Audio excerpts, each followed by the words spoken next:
감사합니다. 마가복음 11장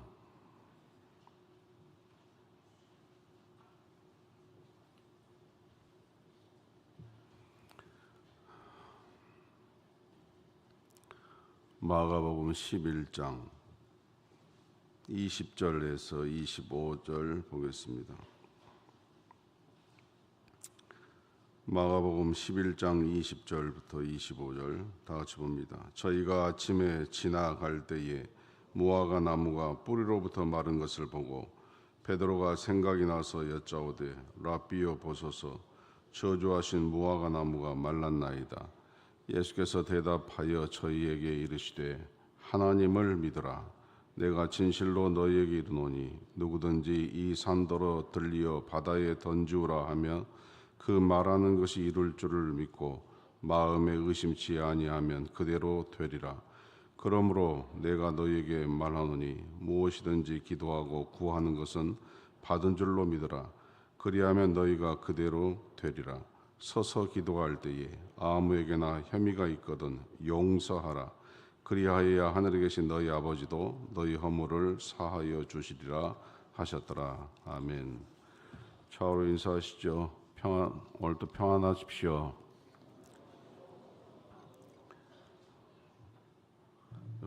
히터 좀 가서 보세요. 고난주간 첫째 날은 주일부터 시작합니다. 그래서 첫째 날은 예루살렘 성 입성의 날이라고 이렇게 명명을 합니다. 예수님이 십자가를 지시기 위하여서 예루살렘에 입성하시는 것이죠. 그리고 이날 특이한 것은 어린 나귀를 타고 예수님이 예루살렘으로 들어가시는 것입니다. 그리고 주님께서 이 어린 나귀를 타는 이 장면을 통하여서 하나님께서는 어떤 사람을 쓰시는가 하는 덕목을 볼 수가 있습니다. 그 첫 번째는 하나님은 순수한 사람을 쓰신다는 것입니다. 마태복음 21장 2절 보면은 나귀와 나귀 새끼가 함께 있는 것을 보리니 풀어 내게로 끌고 오너라 이렇게 주님이 말씀하시죠. 제자들이 나귀 2마리를 데리고 왔습니다. 하나는 어미, 하나는 새끼입니다. 마태복음만 보면은 예수님께서 어떤 것을 타셨는지 알 수 없지만 마가복음과 누가복음 병행 구절을 보면 예수님께서 그 중에 나귀의 새끼를 타셨다는 것을 알 수 있습니다. 이 내용을 통하여서 하나님의 손길이 어디에 임하는가 이걸 보는 것이죠. 사람이나 짐을 태우는 데에 어미 나귀는 경험이 많습니다. 소위 말하면 프로죠. 반면에 나귀 새끼는 사람이나 짐을 태워본 적이 없습니다. 완전히 아마추어이죠. 요즘 말로 하면 돈도 없고 능력도 없습니다. 다만 순수한 믿음만 가지고 있는 것으로 말할 수가 있지요. 인간적으로 볼 때 분명히 주님은 어미 나귀를 타셔야 됩니다. 그런데 어미 나귀 타지 아니하시고 새끼 나귀를 탔다는 데 주목을 해야 되는 것이죠. 왜냐하면 주님이 가시는 길은 경험 많고 노련한 프로에게 주어진 것이 아니라 새끼가 상징하는 것처럼 순결하고 순수한 영혼을 가진 사람을 주님께서 같이 가자 이렇게 하시고 쓰신다는 거죠. 둘째는 하나님은 사람이 선택한 사람을 쓰시는 것이 아니라 하나님은 하나님이 선택한 사람을 쓰신다는 것을 상징하고 있습니다. 예수님께서 쓰임을 받는 사람으로 오른편에 야고보, 왼편에 요한 이렇게 쓰지 않으셨습니다. 사람들은 그런 욕심을 부리죠. 그러나 주님은 사람의 뜻대로 써주시는 것이 아니라 자신의 선택으로 사람을 쓰신다는 것입니다. 주님이 제자들에게 나귀 주인에게 뭐라고 말하라고 하셨느냐? 주가 쓰시겠다 하라. 이 말 한 자리 하셨습니다. 여러분, 주님께 쓰임 받는데 제일 중요한 것은 다른 거 아무 필요 없고 주가 쓰시겠다고 하라. 여기에 순복하던 것이었습니다. 좀 부족하고 경험이 없어 또 연약할지라도 나귀 새끼가 주님께서 쓰겠다고 하는 두 마리 중에 한 마리였다는 것입니다. 내 마음에 드는 사람이 아니라 주님이 쓰시려는 사람, 그 사람이 선택되는 것이죠. 둘째 날은 월요일 성전 청소의 날, 성전 척결의 날이라고 이렇게 부릅니다. 그런데 이 둘째 날에는 무화과 나무 저주와 성전 척결, 이 두 가지 큰 사건이 있습니다. 이 두 가지 사건이 주는 교훈은 첫째는 주님의 때를 앞세우는 삶이 중요하다는 것입니다. 주님께서 시장하셔서 열매를 구하러 무화과 나무 앞에 가셨습니다. 그런데 무화과 나무가 잎은 무성한데 열매가 없었습니다. 근데 왜 열매가 없었느냐? 그 무화과가 무슨 기형이냐? 그게 아니고 그때는 무화과가 열매를 맺히지 않는 시기였습니다. 그래서 무화과 나무에 열매가 없었습니다. 그러자 주님이 무화과 나무를 저주하셨습니다. 이제부터 영원토록 네게 열매가 없을 것이다. 우리가 여기에서 참 큰 의문을 갖습니다. 주님이 너무하시지 않냐? 무화과 나무가 열매가 맺지 않는 시기인데 열매 맺지 않는 시기에 무화과 나무에게 가서 열매가 없다고 무화과 나무를 저주하신 것은 심하지 않으시냐? 이해할 수가 없다. 이렇게 할 수가 있지요. 여러분, 전능하신 주님께서 무화과 나무 열매 맺히는 시기를 모르시겠습니까? 이것은 상징적인 사건입니다. 주님께서 무화과 나무가 열매를 맺지 않는 시기인 것을 아시면서도 저주하신 것은 배가 고프셔가지고 열매가 없어서 신경질이 나셔서 저주하신 것이 아니란 말씀이죠. 우리는 배가 고프면 신경질을 냅니다. 짜증을 내지요. 그래서 예수님도 그러셨냐? 그렇지 않지요. 예수님이 그러신 분이 아닌지 아시지 않습니까? 무화과 나무를 저주하신 것은 하나의 상징인데 다른 것이 아니라 너희들의 때를 주장하지 말라는 것입니다. 주님이 필요한 때에 반응을 해야 된다는 것입니다. 자기가 주장하는 때가 아니고 주님이 필요한 때에 그때 순종하고 그때 반응을 보이라는 것이죠. 주님이 원하시는 그 때를 맞추지 못하면 저주받은 무화과 나무처럼 될 것이다. 이것이 그 사건이 상징하고 있는 내용이죠. 또 하나 사건이 있었다 그랬죠. 성전 척결 사건.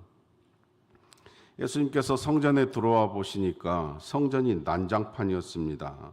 성전이 아니라 꼭 관광 유람지 같았습니다. 곳곳에서 장사꾼들이 제사와 관련된 물품을 파는데 짐승도 팔고 물품도 파는데 폭리를 취하여서 10배, 20배를 이렇게 붙여서 파는 것이죠.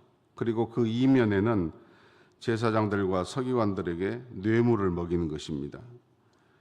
이것을 보신 주님께서 성전 척결을 감행하셨습니다. 그리고 말씀하시기를 내 집은 만민이 기도하는 집이다. 이 집을 강도의 구렬로 만들지 말아라 라고 말씀하셨습니다.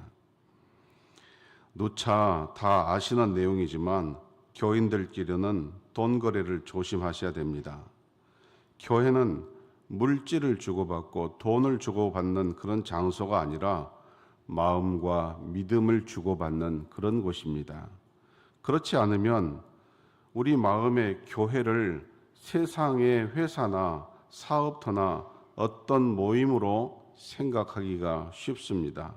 그러다 보면 세상의 재리와 그 재리에 대한 계산에 대하여 숫자 노름을 하다가 마귀에게 빠져버리고 예수님을 배반하는 죄에 빠지게 된다는 것이죠. 교회에서는 항상 신앙적으로 순수한 한 마리의 어린 나귀가 되어서 주님이 부르실 때에 언제든지 아멘으로 응답하고 주님이 선택에 쓰임받는 사람이 되어야 된다는 것이 중요하다는 것이 둘째 날에 있었던 내용입니다. 고난주간 셋째 날은 화요일을 변론의 날이라고 이렇게 별명합니다. 왜 성전 척결 후에 변론이 있었을까 짐작을 할 수가 있습니다. 그것은 예수님이 성전에서 교권을 가진 사람들을 나무라시고 척결을 하셨으니까 그 사람들이 가만히 있을 리가 있겠습니까? 그래서 이들은 예수님을 올무에 빠뜨릴 질문들을 해댔었죠. 첫 번째 질문은 무슨 권세로 이런 일을 하십니까? 두 번째는 가이사의 세를 바치는 것이 가합니까? 세 번째는 7 형제와 살았던 아내는 나중에 죽어 천국에 가면 누구의 아내가 됩니까? 네 번째는 모든 계명 중에 첫째 가는 계명이 어떤 계명입니까? 아주 교묘하게 예수님을 난관에 빠뜨리려고 이런 질문을 했지만 예수님이 누구십니까? 지혜롭게 막힘없이 대답해 주었습니다. 그 후로 예수님에게 더 이상 묻는 자가 없었다라고 성경은 말씀을 기록해 두었습니다. 그리고 나서 예수님 성전 가셨습니다. 그때 제자 하나가 그 성전을 자랑스럽게 살펴보면서 선생님, 이 성전 돌들과 건물이 어떻게 되겠습니까? 그때 예수님께서 바로 대답해 주셨습니다. 돌 하나도 돌 위에 남지 않고 다 무너뜨려질 것이다. 사람이 자랑하고 세운 것은 의미가 없다는 것이죠. 예수님 제자들과 함께 그 다음 바로 감람산으로 올라가셨습니다. 그리고 감람산에서는 성전이 제일 잘 보이지요. 주님께서 그곳에 앉으셔서 이 베드로와 안드레와 야고보와 요한이 호기심 많은 어린아이처럼 예수님께 물었습니다. 어느 때에 그러한 일이 우리에게 이루어지겠으며 어떤 징조가 보이겠습니까? 그때 예수님께서 말세에 관한 유명한 감람산 강화를 하셨습니다. 그런데 이 셋째 날을 시작하면서 가장 먼저 벌어진 일이 있었습니다. 그건 뭐냐? 전날 저주했던 무화과 나무가 정말 뿌리채 말라버린 것입니다. 그것이 오늘 본문의 말씀입니다. 제자들이 셋째 날 아침에 예루살렘 성으로 들어가다가 찔끔 멈췄습니다. 그것은 전날 예수님이 저주하신 무화과 나무가 정말 뿌리부터 바싹 말라가지고 있었으니까 얼마나 덜컥 놀랬겠습니까? 그래서 주님, 정말 주님이 저주하신 무화과 나무가 말랐나이다. 이렇게 이야기하자 예수님께서 그 베드로의 질문에 대답하시면서 그 유명한 기도 응답의 원리에 대해서 말씀해 주시지요. 22절, 23절 예수께서 그들에게 대답하여 이르시되 하나님을 믿으라. 내가 진실로 너희에게 이르노니 누구든지 이 산들 이어 바다에 던지라 하며 그 말하는 것이 이루어질 줄 믿고 마음에 의심치 아니하면 그대로 거두리라 그랬어요. 이 말씀은 우리의 믿음이 왜 삶에서 위력이 나타나지 않는가에 대한 이유를 진단케 하십니다. 그 첫 번째 이유는 우리가 하나님을 믿는 것 같지만 하나님을 안 믿는다는 것이죠. 하나님을 믿는 것 같지만 종종 믿는다는 것이죠. 하나님을 믿는다지만은 나를 더 믿는다는 것이죠. 여러분, 다른 말은 필요 없고 항상 하나님을 믿으시기를 주의 이름으로 축원합니다. 이 말의 영어 원문을 보면은 하나님과 같은 믿음을 가지라 이런 뜻이에요. 하나님을 믿으라는 것은 하나님 같은 믿음을 가져라 이런 뜻이에요. 우리가 생각하기에 어떻게 우리 같은 사람들이 하나님 믿음을 가질 수가 있습니까? 그러나 이것은 당연히 성령님이 주시는 일입니다. 성령님이 우리에게 그 믿음을 주시는 것입니다. 그럼 어떤 경로로 그 믿음을 주시는 것일까? 우리가 눈 감고 입만 벌리고 있으면 입에다 덜컥 넣어주시는 건가? 그렇지 않습니다. 그래서 계속 말씀을 깊이 보면 믿음은 자라야 되고 믿음은 훈련받아야 된다는 것입니다. 믿음은 씨의 상태로 머무는 것이 믿음이 아니라 믿음은 심겨져서 줄기가 나고 싹이 나고 열매가 맺히도록 성장토록 훈련을 계속 받아야 된다는 것이죠. 그래서 이렇게 믿음이 자라게 하는 것은 말씀을 먹고 기도를 먹고 성령의 인도함을 받아야 되는 것이에요. 그래야 믿음이 자라는 것이지 왔다 갔다 한다고 해서 믿음이 자라는 것이 아닙니다.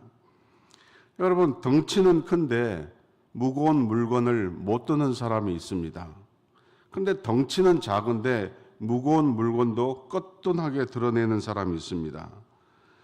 믿음도 성장하지 못하면 산을 들어 옮길 만한 믿음이 없다라는 말씀입니다. 그러나 믿음이 성장하면 산을 옮길 만한 믿음도 갖게 된다라고 주님이 약속하고 계시는 것입니다. 그런데 이것이 훈련이라는 말로 연결된다는 것입니다. 기도와 말씀과 성령의 인도함으로 이끌림을 받아야 되는 것이에요. 여기에는 때로 시간과 인내가 필요합니다. 그래서 많은 사람들이 삶의 현장에서 믿음으로 사는 것에 실패하는 가장 큰 이유는 믿음은 잘하는 것인데 믿음은 잘하지도 않으면서 기도만 거창한 것이에요. 믿음은 잘하지도 않으면서 말만 거창하게 하는 것이에요. 그러니까 속빈강정 믿음이 되는 것이죠. 믿음은 기도와 말씀과 성령의 인도를 받아서 자라는 것이지 말로 거창해지는 것이 믿음이 아닙니다. 예수님은 이 땅에 오셔서 33년을 사셨습니다. 그리고 그 33년의 끝자락에 그 3년을 중점으로 사역을 하셨습니다. 이 말씀은 30년을 준비하셨다는 말씀입니다. 3년을 살기 위하여서 30년을 준비하셨습니다. 그리고 그 3년의 끝자락에 십자가를 지시고 죽으셨습니다. 이 말은 33년을 준비하여서 십자가를 지셨다는 말과도 같습니다. 전 인생을 준비하여서 하나님의 구원의 사역을 감당하셨다는 말과도 같지요. 예수님도 그 33년을 기도와 말씀과 성령의 인도로 이끌림을 받고 사셨던 분입니다.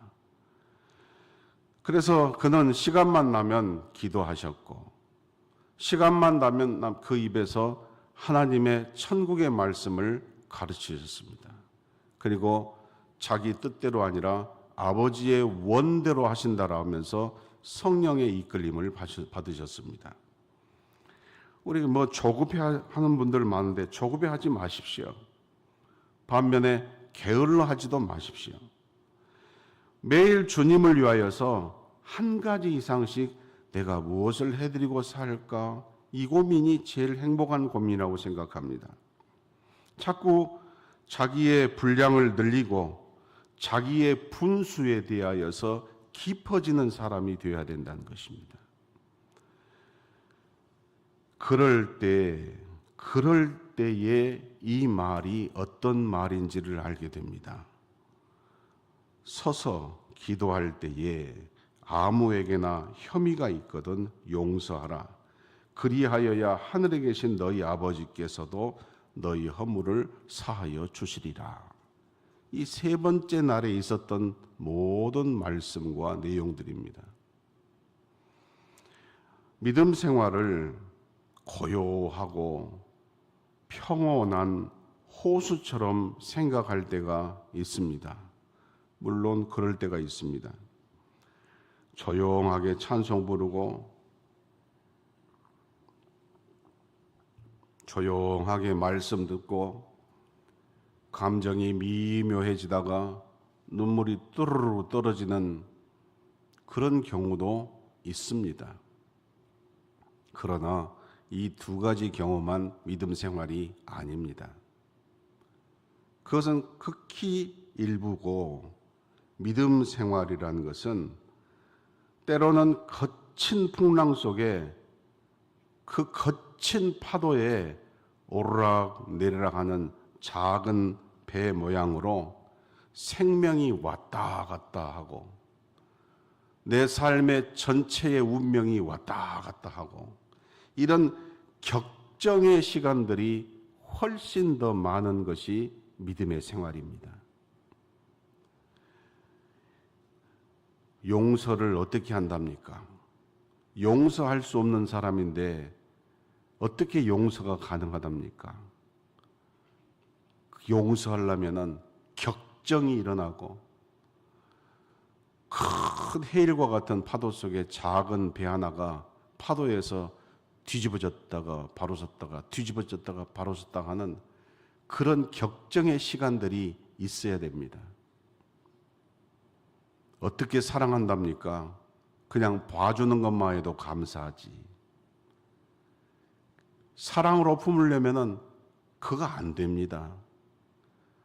그래서 사랑으로 품기 위하여서 품기 전까지는 해일과 같은 큰 파도 위에 그 조그만 배 하나가 엎었다 뒤졌다 생명이 왔다 갔다 인격이 왔다 갔다 성격이 왔다 갔다 지금까지 삶이 왔다 갔다 이 고비를 걷는 다음에 사랑으로 품는 것이죠. 그리고 나서 그런 경험을 한 사람들이 바다에 나가서 파도들을 이겨내면서 고기를 잡는 것입니다.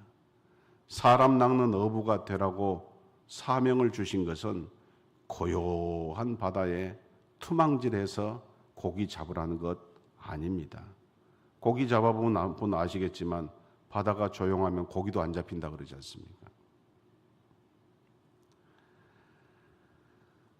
용서할 수 없는 사람을 용서해야 되고 사랑하는 사람을 사랑으로 품어야 되는 이 주님의 고난의 세 번째 날에 주시는 말씀, 어떻게 그렇게 할 수가 있냐고, 내가 더 억울하고 내가 더 힘들다고 뻔히 아시면서 왜 그것을 하라고 말씀하십니까?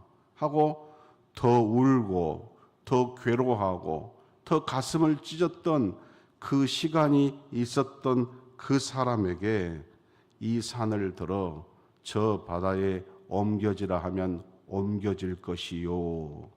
이것이 주님이 그 사람에게 주시는 선물인 줄로 믿으시기 바랍니다. 그 말씀입니다. 그 말씀이라는 것을 잊지 마십시오. 그저 아무것도 심지 아니하고 이 산을 들어 저 바다에 옮겨지라는 믿음을 주십시오가 아닙니다. 예수님이 입으로 구원하시고 입으로 십자가 지신 것이 아니지 않습니까? 주님께서 십자가에서 직접 못 박히시고 창으로 찢기시고 죽을 때까지 매달려 있다가 모든 물과 피를 쏟으시고 죽으시지 않았습니까? 그리고 십자가에서 죽으시고 그리고 죽으셨다가 사흘 만에 살아나신 것이고 그리고 그 입에서 우리를 구원하시고 너희에게 평강이 있을지어다 라고 말씀해 주신 것이죠. 고난주간 첫째 날은 예루살렘 입성의 날이라고 그랬습니다. 주님께 쓰임받았던 나귀 새끼가 되어야겠다. 둘째 날 월요일은 성전 척결의 날이라고 했습니다. 나의 때를 주장하지 말고 하나님의 때에 필요한 사람이 되어야 된다. 내 눈에 보이는 성전보다 심령의 성전이 항상 원칙이 되는 사람이 되어야 된다. 고난주간 세 번째 날 변론의 날이라고 했습니다. 나를 믿는지, 내 주장을 믿는지, 내 생각을 믿는지, 하나님을 믿는지 잘 생각해 보십시오. 믿음은 씨로만 있어서는 안 됩니다. 말씀과 기도와 성령의 인도함을 받아서 성장해가는 훈련이 필요하고, 그 성장해가는 훈련은 너무나 때로는 힘들고 고통스럽지만 우리가 믿음으로 감당해낼 때 이 산을 들어 바다에 던지우라 하여도 던져질 것이요. 이것을, 이 말씀의 약속을 그 사람에게 선물로 주신다는 것 잊지 마시기를 주의 이름으로 축원합니다. 찬송 294장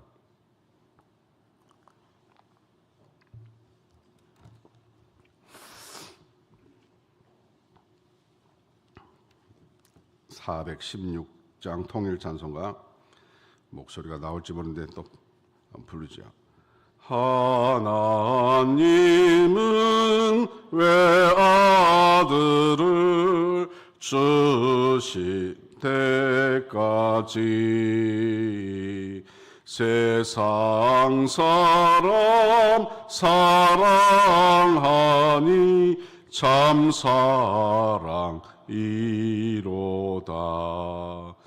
하나님은 사랑이라 죄악에 빠졌던 우리까지 사랑하니 참 사랑 아닌가. 하나님을 배반하고 멀리 떠난 우리 원수같이 대적하나 참 사랑하오네. 하나님은 사랑이라 죄악에 빠졌던 우리까지 사랑하니 참 사랑이 아닌가. 세상 죄를 사시려 우리 죽을 대신 성자 예수 십자가에 고난 받으셨네. 하나님은 사랑이라 죄악에 빠졌던 우리까지 사랑하니 참 사랑 아닌가. 아멘. 기도하십시다. 주님, 쓰임받았던 나귀는 노련한 어미 나귀가 아니었습니다. 침 한번 들어보지